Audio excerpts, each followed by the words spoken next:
Thousands of U.S. soldiers continue to pour into southern Afghanistan, and soon the military says 98,000 U.S. troops will be in the country in an effort to counter Taliban insurgents fighting NATO and the current Afghan government. NATO is still about 450 trainers short of the number Pentagon officials say is needed to build up Afghan security forces as quickly as planners would like. But the military is already transferring security control in some parts of the country. General David Petraeus, the commander of U.S. troops in Iraq and Afghanistan, also told members of the U.S. Congress Wednesday that Afghan soldiers and police are already sacrificing enormously for their country. Afghan forces are in the lead in Kabul and in a number of other areas and missions. And they are very much in the fight throughout the country. So much so that their losses are typically several times U.S. losses. President Barack Obama has set July 2011 as the date to begin withdrawing U.S. troops from Afghanistan, a date that is controversial among some lawmakers. Those who support the deadline say it is necessary to force the Afghan leaders to take responsibility for securing their nation.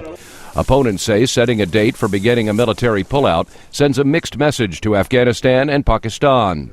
Republican Senator John McCain. And right now, General, we are sounding an uncertain trumpet to our friends and our enemies.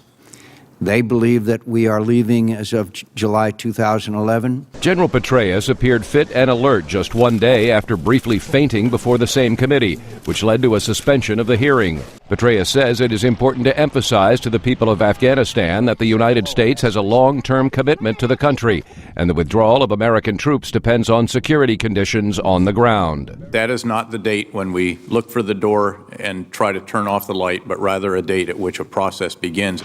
President Obama has tripled the overall number of U.S. troops in Afghanistan since taking office, but his decision to begin pulling soldiers out next year is a major source of debate.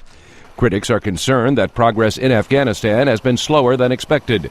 Supporters of the strategy say the withdrawal will be determined by conditions in Afghanistan, and Mr. Obama has yet to decide how quickly the troops will be brought home.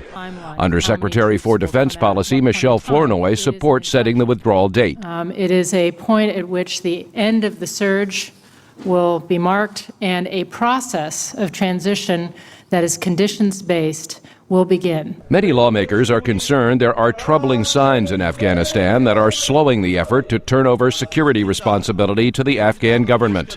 Fighting with the Taliban continues around Marja, which was supposed to be a model for the counterinsurgency campaign. Some U.S. officials are worried about Afghan President Hamid Karzai, who recently dismissed two senior officials held in high regard by the Americans.